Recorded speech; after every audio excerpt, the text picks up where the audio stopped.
जय गुरुदेव। सभी को प्रणाम। आज के स्वाध्याय में आप सब लोगों का स्वागत है। चलिए आज का स्वाध्याय हम पहले गुरु वंदना के साथ शुरू करते हैं। ओम गुरुर्ब्रह्मा गुरुर्विष्णु गुरुर्देव महेश्वरा गुरुर साक्षात् परब्रह्म तस्मै श्री गुरुवे नमः। तस्मै श्री गुरुवे नमः। ओम भूर्भुवः स्वः तत्सवितुर्वरेण्यं भर्गो देवस्य धीमहि धियो यो नः प्रचोदयात्।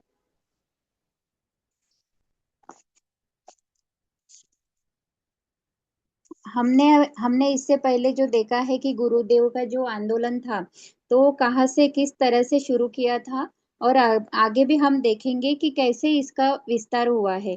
तो आज आज के इसमें देखेंगे कि गुरुदेव ने जो ये युग निर्माण योजना का जो संकल्प है, योजना है, वो 5 लोग, एक लोगों से तो 15 करोड़ तक गायत्री परिवार कैसे, मतलब यहाँ तक का सफर कैसे तय किया, ये हम आज के इस स्वाध्याय में पढ़ेंगे। ठीक है। तो आज का हमारा पॉइंट है व्यापक क्षेत्र में आलोक वितरण। मथुरा, हरिद्वार और आवलखेड़ा के 3 स्थानों के दो दो आश्रमों में जो क्रियाकलाप चल रहा है उसकी चर्चा पिछले पृष्ठ पर हो चुकी है।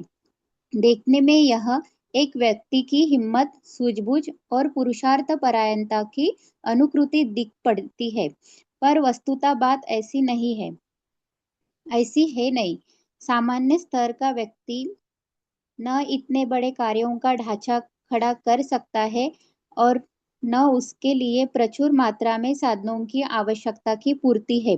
याचना का पल्ला न फैलाने का व्रत लेकर चलने पर तो बात और भी कठिन हो। आगे ऊपर की अनामिका प्यारा ऊपर करो।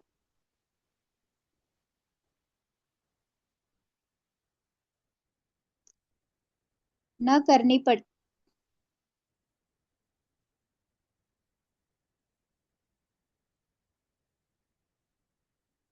न करनी पड़ी और दुत्कार सहने की स्थिति बन बनती रही तो समझना चाहिए कि अपना ही दाम खोटा रहा। परखने वाले का क्या दोष। समुद्र में नदियों में खेत नालों का पानी यदि दौड़कर आता है तो कोई कारण नहीं कि अध्यात्म का चुंबक तत्व साधन ही नहीं, संयोग ही नहीं, श्रद्धा विश्वास को भी अपने तक घसीट न लाए। बात कहने सुनने में असंभव प्रतीत होती है, पर हाथ कंगन को आरसी क्या।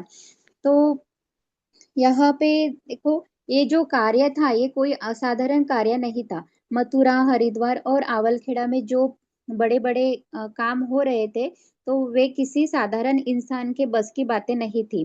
तो इसके पीछे क्या था, एक ईमानदारी की शक्ति थी। जब कोई व्यक्ति अपनी पूरी ईमानदारी के साथ, सच्चाई के साथ, पूरी लगन के साथ काम करता है तो लोग अपने आप उस उनकी मदद करने के लिए खींचे चले आते हैं। तो ईमानदारी की ताकत इतनी होती है कि किसी के भी आगे हाथ फैलाने की जरूरत नहीं पड़ती। तो इस आध्यात्मिक आकर्षण इसको हम कह सकते हैं। तो यहाँ पे जैसे बताया है कि जैसे नदियां खुद चलकर समुद्र में मिलती है, वैसे ही हमारे काम में आध्यात्मिक आकर्षण होता है। तो साधन और सहयोग अपने आप ही खींचे चले आते हैं। अगर समुद्र में नदियों का और नदियों में खेतों और नालों का पानी बहकर आता तो इसमें आश्चर्य नहीं होना चाहिए, क्योंकि अध्यात्म एक ऐसी शक्ति है जो केवल साधनों और संयोगों को ही नहीं बल्कि श्रद्धा और विश्वास को भी अपनी ओर खींच लाती है। तो इसमें कहावत भी बताइए कि हाथ कंगन को आरसी हाथ कंगन को आरसी। इसका मतलब कि अ, प्रत्यक्ष को कैसे किसी बात का प्रमाण की जरूरत ही नहीं होती। तो ये जो इतनी कम समय में घर बैठे बैठे इतनी बड़ी जो व्यवस्था गुरुदेव ने खड़ी की, तो ये सिर्फ क्या था, ये अध्यात्म का चमत्कार था। तो इसका कोई प्रमाण नहीं लगा सकते। ठीक है, आगे पढ़ते हैं। हम्म, जिस जिसका मन हो वह यह जांच पड़ताल कर सकता है कि यह सब कैसे बन पड़ा और इतने थोड़े समय में घर बैठे इतनी विशालकाय व्यवस्था कैसे बन गई। यह और कुछ नहीं, मात्र अध्यात्म का ही चमत्कार है। ये जैसे मैंने बताया है कि ये क्या है, ये इसके पीछे अध्यात्म की शक्ति है, अध्यात्म का चमत्कार है कि घर बैठे बैठे इतना बड़ा काम, इतनी बड़ी व्यवस्था बनाई गई। यह और कुछ नहीं, हाँ, चमत्कार उन्हें नहीं कहते जिनमें बालों में से बालू निकाली जाती है, हवा में से लौंग इलायची मंगाई जाती है, गूंगों से अत्युक्तियां फैलवाकर जिस तिस की जेब काटी जाती है, ऐसे लोगों की कमी नहीं, ऐसे लोगों की कहीं कमी नहीं। वे गांव गांव नगर नगर में भरे पड़े हैं और चित्र विचित्र पाखंड रचते रहते हैं। तो गुरुदेव ने क्या कहा है यहाँ पे, मतलब यहाँ कहा गया है कि सच्चा चमत्कार, मतलब असली जो चमत्कार है, तो कहते हैं कि वो हाथ की जो सफाई करके दिखाया जाता है, जादू दिखाई जाती है, जैसे रेत से बालू निकालना, हवा से लौंग इलायची प्रकट करना, या झूठी बातें फैलाकर लोगों को ठगना, ये सब क्या है, ये चमत्कार नहीं है, ये असली चमत्कार नहीं है। ऐसे तो यह कहा गया है कि ऐसे पाखंडी लोग तो हमें हर जगह मिलेंगे, गांव गांव शहर शहर कोने कोने में मिल जाएंगे, लेकिन असली चमत्कार तो उसे कहा जाता है कि जो अपनी श्रद्धा से, ईमानदारी से समाज की व्यवस्था में परिवर्तन ला सके। आगे बढ़ते हैं। वास्तविक अध्यात्म बुद्धि गांधी की तरह वातावरण को बदलता है और ऐसे कार्यों की योजना बनाता है जिसके साथ लोक मंगल जुड़ा हुआ हो, आत्म कल्याण का पुण्य और जन कल्याण का परमार्थ सिद्ध होता रहे। गुरुदेव की अध्यात्म साधना की दिव्य क्षमता की परिणति इसी प्रयोजन के निमित्त हुई है। यह वास्तविक अध्यात्म जो है, असली अध्यात्म वह है जो बुद्ध और गांधी का उदाहरण दिया है यहाँ पे, कि बुद्ध और गांधी की तरह हमारे आसपास के माहौल को, मतलब उनके विचारों से कैसे हमारे आसपास के माहौल को हम बदल सके। अच्छे विचार हमें अच्छे काम करने की प्रेरणा देता रहता है, जिससे हम सबका भला हो सके। ऐसी अध्यात्म से व्यक्ति का खुद का तो सुधार होता ही है और कैसे समाज का भी कल्याण होता है। और गुरुदेव की आध्यात्मिक साधना का भी मुख्य उद्देश्य यही रहा है कि लोगों की भलाई के लिए हम लोगों की भलाई के लिए काम कर सके, दिन दुखियों की दिन दुखियों की पीड़ाओं को सह सके, दुखी लोगों के कष्टों को दूर कर सके। यही उनका मिशन था। आगे पढ़ते हैं। उपरोक्त 3 स्थानों में चल रही गतिविधियों में ही बात समाप्त नहीं हो जाती, वरन उन आलोक का विस्तार व्यापक क्षेत्र में होता है। प्रज्ञा मिशन की गरिमा को समझने वालों और उसके साथ जुड़ने घुलने वालों की संख्या 50 लाख है। यह गुरुदेव यहाँ यहाँ पे कहा गया है कि उपरोक्त 3 स्थानों की, मतलब जो ये मथुरा, हरिद्वार, आवलखेड़ा से जो चल रही थी गतिविधियां, तो यहीं पे बात समाप्त नहीं हो जाती, बल्कि उस आलोक का विस्तार व्यापक क्षेत्र में हो रहा था। गुरुदेव गुरुदेव ने शुरू किए प्रज्ञा मिशन की गरिमा गुरुदेव ने जो प्रज्ञा मिशन की गरिमा को शुरू किया था, तो उसको समझने वालों और उसके साथ जुड़ने घुलने वालों की संख्या अभी कैसे 50 लाख हो गई थी। आगे पढ़ते हैं। यह समुदाय वह है जिसने अपने मार्गदर्शक जिसने अपने मार्गदर्शक की भांति निजी जीवन को परिष्कृत परिमार्जित किया है, दोष दुर्गुणों को एक एक करके छोड़ा है, जो परमार्थ के निमित्त लोक मानस के परिष्कार में यथा संभव योगदान देता रहा है। उनका समयदान और अंशदान ही अपने क्षेत्र में प्रकाश उत्पन्न करने में समर्थ बनता जा रहा है। तो गुरुदेव ने जो ये गायत्री परिवार खड़ा किया, मतलब 15 करोड़, आज जो हमारा गायत्री परिवार का समुदाय है वो 15 करोड़ है। उस वक्त 50 लाख था। तो वहां से जब शुरू किया था तो गुरुदेव ने ऐसा परिवार बनाया था, ऐसा समुदाय, एक ऐसा समुदाय है कि जिसने गुरुदेव के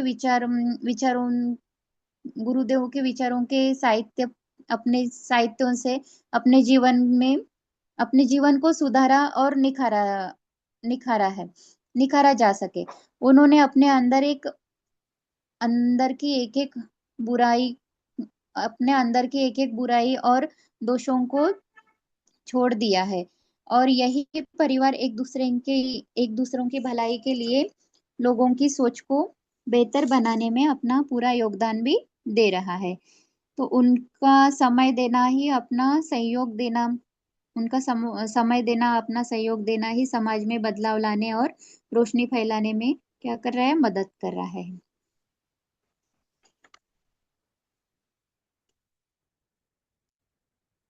आगे आगे करो।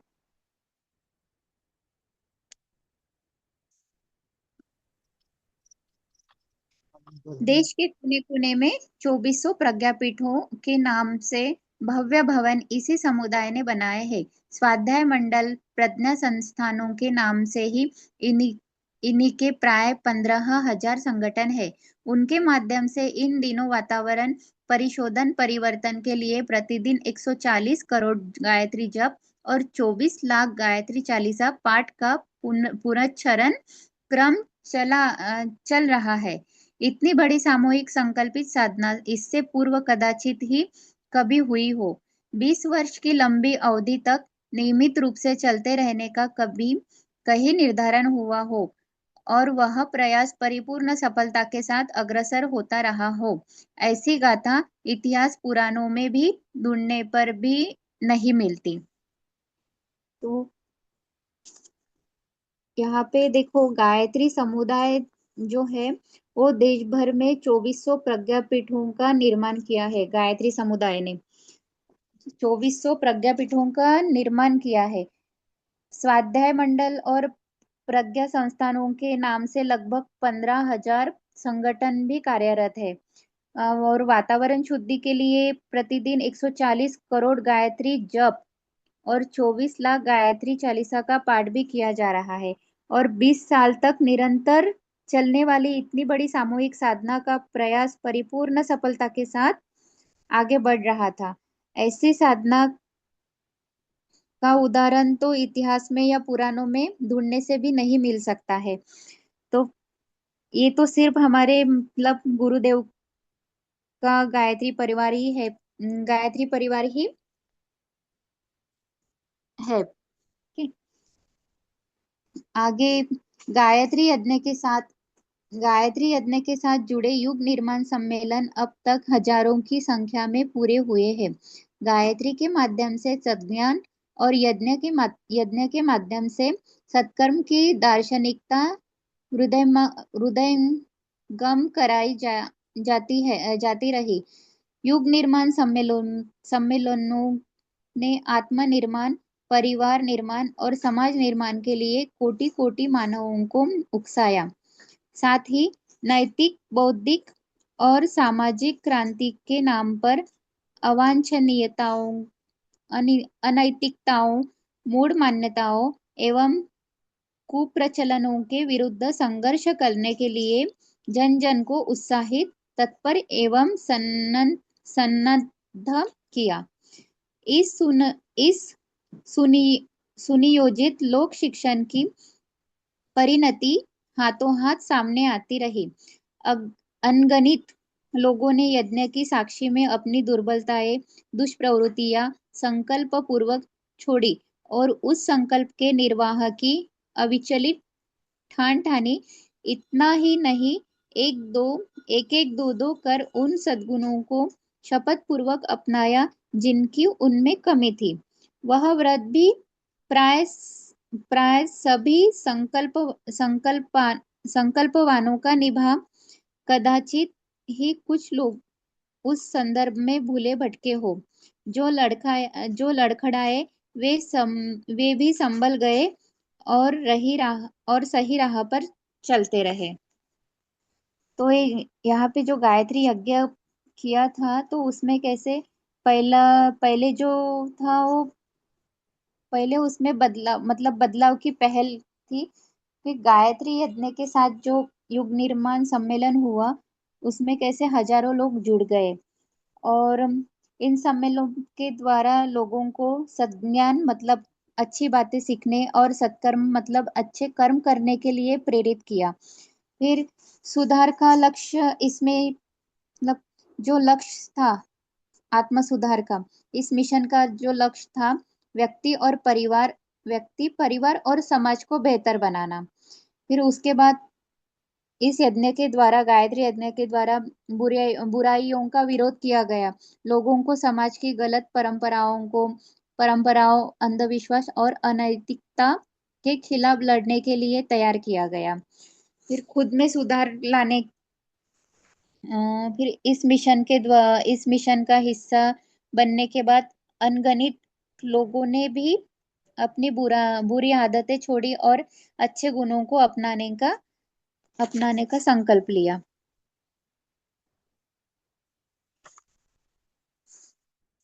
आत्मनिर्माण के अतिरिक्त दूसरा आंदोलन चलता रहा परिवार निर्माण का। घर के वातावरण को ऐसा बनाने की सीख दी गई जिससे अपना घर आंगन ही स्वर्गोपम बन सके। परिवार आगे करिए।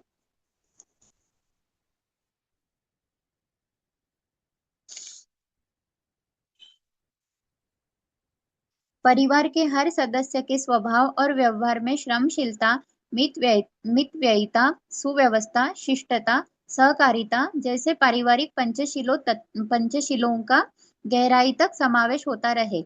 सुसंस्कृत परिवार हर रत्नों हर सुसंस्कृत परिवार ही नर रत्नों की खदान सिद्ध होते रहे हैं।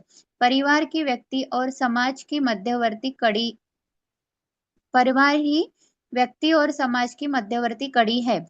उन्हें समुन्नत एवं सुसंस्कृत बनाने के लिए कोई व्यापक एवं व्यवहारिक आंदोलन नहीं चला।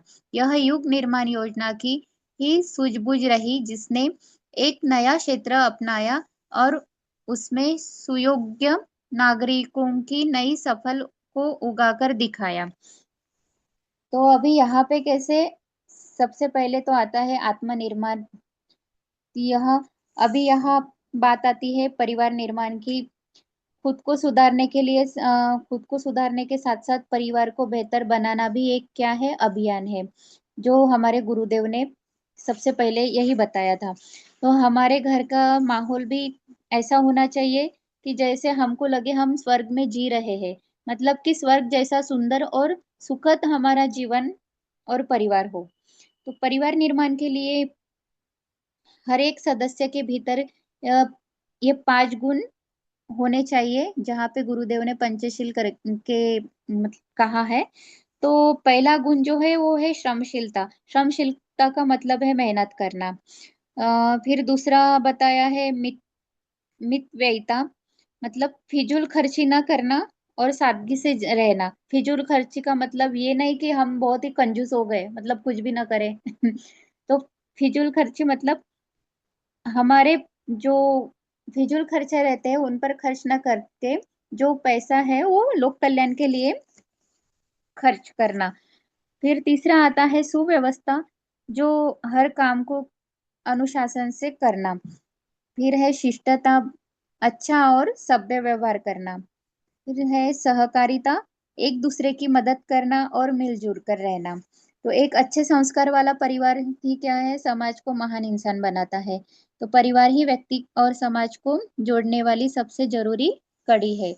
गुरुदेव ने युग निर्माण योजना यह अभियान इसी सोच के साथ शुरू किया था ताकि हमारे समाज को अच्छे विचार और अच्छे जिम्मेदार नागरिक मिल सके।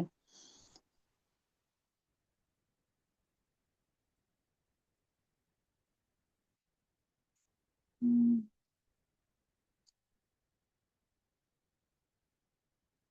आगे पढ़ते हैं। सामाजिक संगठन एवं सुधार। एक मिनट, ज्यादा उधर हो गया, थोड़ा साइड में। ठीक है अभी। सामाजिक संगठन एवं सुधार की बातें कई लोग कहते रहे हैं। भाषणों, प्रस्तावों एवं धूम लेखों की भी धूम रही, पर ऐसा कुछ बन नहीं पड़ा जिसमें उसकी परिणति जादुई स्तर की दिख पड़े। खर्चीली शादियां हमें दरिद्र और बेईमान बनाती है, यह नारा जोर जोर से लगाया गया, और दहेज, धूमधाम एवं बारात के लंबे चौड़े स्वरूप को सब ओर से दबोचकर सीमाबद्ध किया गया। आदर्श सादगी के साथ सामूहिक विवाह योजनाएं संपन्न हुई। ऐसे विवाह को स्थानीय दबावों से मुक्त करने के लिए शांति कुंज में आदर्श शादियां बिना कुछ भी खर्च करने की सुविधा के साथ हर साल बड़ी संख्या में संपन्न होती है। अब नए कानून के अनुसार दहेज लेने वालों को कानूनी शिकंजे में कसने और स्त्री धन राशि पर ससुराल वालों को सहमत किया जा रहा है। इसी प्रकार जागतिक जागतिक उच्च नीच भावना के विरुद्ध कारा कारगर संघर्ष छेड़ा गया है। जनजातियों के साथ घनिष्ठता स्थापित करके उन्हें समाज की प्रमुख धारा में जुड़ने की जुड़ने के लिए सहमत किया गया है। यहाँ कैसे सामाजिक संगठन के बारे में बताया है, सामाजिक सुधार। तो बहुत से लोग क्या करते हैं कि समाज को सुधारने की बड़ी बड़ी बातें करते रहते हैं कि हम ऐसा करेंगे, हम वैसा करेंगे। बड़े बड़े भाषण देते हैं स्टेज पे, बड़े बड़े लेख लिखते हैं, लेकिन अभी तक कोई जादू जादुई बदलाव मतलब समाज में दिख नहीं रहा है। तो अभी दहेज और दिखावे वाली जो शादियां को कम करने की कोशिश की जा रही है, क्योंकि शादियों में होने वाला जो भारी खर्चा है लोगों को कैसे गरीब बना देता है, बेईमान गरीब और बेईमानी के रास्ते पर लाके खड़ा कर देता है। और इसके अलावा जो जिसे हम आदर्श विवाह कहते हैं, तो कैसे लोकप्रिय होने लगा है। आदर्श मतलब जो सामूहिक विवाह किया जाता है, जैसे कि शांति कुंज में, हरिद्वार में हम देखते हैं जगह जगहों पर, मतलब ऐसे सामूहिक विवाह जो होते हैं जो बिना खर्चीली, मतलब वहां पे कुछ मतलब बिना खर्च की शादियां जहाँ पे खर्च नहीं किया जाता शादियों पर, बिना कारण खर्च नहीं होता, तो ऐसी जगह पर होने वाले विवाह को आदर्श विवाह कहते हैं। जैसे कि शांति कुंज में हर साल इतनी बड़ी मात्रा में शादियां होती है, हर साल। तो वो कैसी बिना खर्चिक भी होती है, और उसमें ना ही कोई दिखावा होता है, अच्छे रीति रिवाज से किया जाता है, वैदिक मंत्र के साथ, पूरे विधि विधान के साथ किया जाता है। तो इसे क्या कहते हैं, खर्चिक बिना खर्चिक शादियां कहते हैं। वैसे तो मैं बताना चाहूंगी, मेरा मेरा देखा जाए तो मेरा विवाह भी एक मैं आदर्श विवाह कह सकती हूँ, क्योंकि मेरी भी शादी हरिद्वार के शांति कुंज में ही हुई है। तो मैं कह सकती हूँ कि मेरा भी एक बिना खर्चीला मतलब शादी मेरी एक आदर्श विवाह थी। तो आगे बताया गया है कानून कानून और अधिकार के बारे में। तो अभी सरकार के नए नियमों के अनुसार क्या मतलब दहेज लेने वालों पर सख्त कार्रवाई की जा रही है। और साथ में शादी से मिलने वाले जो मतलब स्त्री धन मतलब दहेज के तौर पर जो मांगा जाता था लड़की के मायके वालों से, तो वो स्त्री धन जो रहता है लड़की का, तो उस पर भी क्या है, महिलाओं के अधिकार को मतलब सुरक्षित किया जा रहा है। तो आगे कहा गया है समानता के बारे में कि समाज में किसे छुआछूत समाज में छुआछूत और ऊंच नीच के भेदभाव के खिलाफ लड़ाई जारी रखी गई है।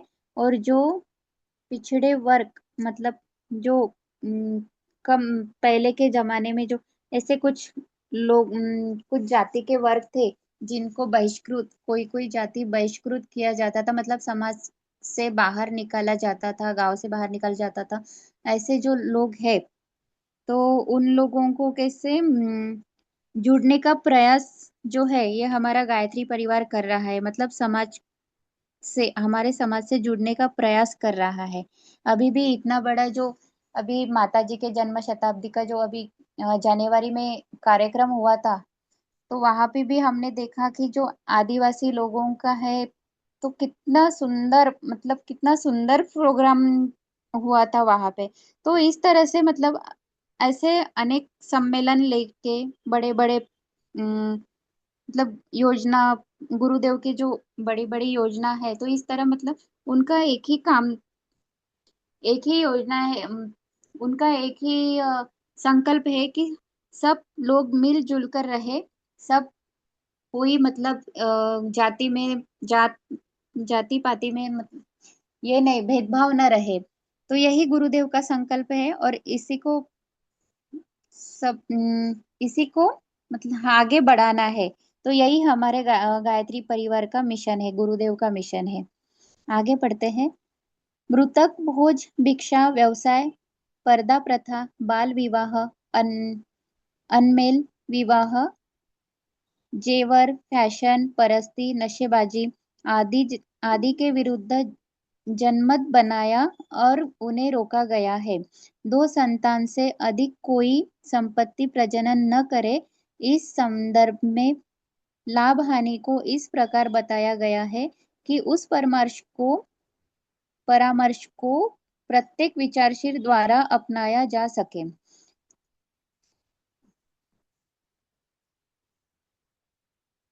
दीदी रहने दो, यही पेज रहने दो, 1 मिनट, वही रहने दो। तो यहाँ पे कहा गया है कि जो मृतक भोज है, भिक्षा व्यवसाय है। मृतक भोज मतलब यही मांस मच्छी, मटन जो बोलते हैं, मतलब मांस मच्छी खाना। भिक्षा व्यवसाय है, भिक्षा मतलब भीख मांग मांग के खाना। जो कमा सकते हैं, काम कर सकते हैं। तो ऐसे भी हम देखते हैं हमारे समाज में ऐसे भी लोग हैं जो काम कर सकते हैं लेकिन काम नहीं करते। वो दूसरों के सामने हाथ फैलाकर भीख मांगते रहते हैं। पर्दा पर्दा प्रथा मतलब पहले के पुराने जमाने में जो पर्दा प्रथा थी, लेडीज लोगों को जेंट्स लोगों के सामने आना मना था, या हर बात पे उनको पाबंदी थी इस तरह के। फिर बाल विवाह रहे, जो कम उम्र में जो बच्चों को कुछ समझ में भी नहीं आता था, 18 16 साल के पहले ही उनका विवाह कर देते थे, नाबालिग लड़कियों के। तो जेवर, फैशन, परस्ती, नशेबाजी आदि के विरोध कैसे, इन सब पे कैसे पाबंदी लगाई गई है, इन सबको रोका गया है। और दो संतान के ऊपर तीसरी संतान नहीं, मतलब तीसरी संतान का तीसरी संतान न होने देना, इस पे भी अ, अ, इस पे भी पाबंदी लगाई गई है। इस संदर्भ में लाभ हानि को इस प्रकार बताया गया है कि उस परामर्श को प्रत्येक विचारशील द्वारा अपनाया जा सके। तो ये जो पूरे यहाँ पे जो बताए गए हैं, तो ये सब जो नियम है, अभी तो यहाँ कानूनी तौर पे ये सब कैसे है, ये ये मतलब ये लीगली नहीं है, अनलीगल लीगली नहीं है। आगे करो।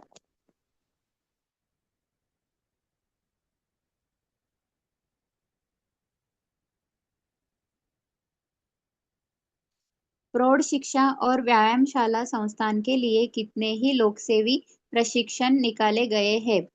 वृक्षारोपण, घरेलू शाक वाटिका, जड़ी बूटी उद्यान लगाने के लिए लोगों को उत्साहित, सहमत और बाधित किया गया है। इस प्रकार समाज की अभिनव संरचना के लिए कुछ उठा नहीं रखा गया है। तो प्रौढ़ शिक्षा और व्यायामशाला संस्थान के लिए अभी हर जगह कैसे प्रौढ़ शिक्षा और व्यायामशाला ऐसे संस्थान संस्थाएं बनाई गई है। अ, हर जगह प्रशिक्षण ले रहे हैं, बच्चों को शिक्षा अच्छी शिक्षा दे रहे हैं, और व्यायामशाला भी निकाले गए हैं जो हमारे आरोग्य के लिए अच्छी रहे, मतलब आरोग्य, हमारा स्वास्थ्य बन अच्छा रहने के लिए जगह जगह ऐसे संस्थाने निकाले गए हैं। घर घर में घर घर में पेड़ घर घर में वृक्षारोपण, हर जगह वृक्षारोपण कर रहे हैं। घर घर में पेड़ पौधे लगाना, जड़ी बूटियां लगान लगाने के लिए लोगों को उत्साहित किया जा रहा है। तो इस प्रकार समाज की अभिनव संरचना के लिए कुछ उठा नहीं रखा गया है। आज से 6 वर्ष पूर्व ठीक। हीरक जय। आ, अभी 2 ही मिनट बचे हैं। ये कल ले लेंगे, ठीक है। ठीक है दीदी। हाँ, तो आप शांति पाठ ले लीजिए, फिर डिस्कशन करेंगे।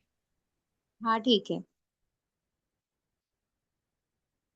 ओम द्यो शांति अंतरिक्ष ओम शांति पृथ्वी शांति रापः शांति रोषधय शांति वनस्पतयः शांतिर्विश्वे देवाः शांति ब्रह्म शांति सामा शांतिरेधि।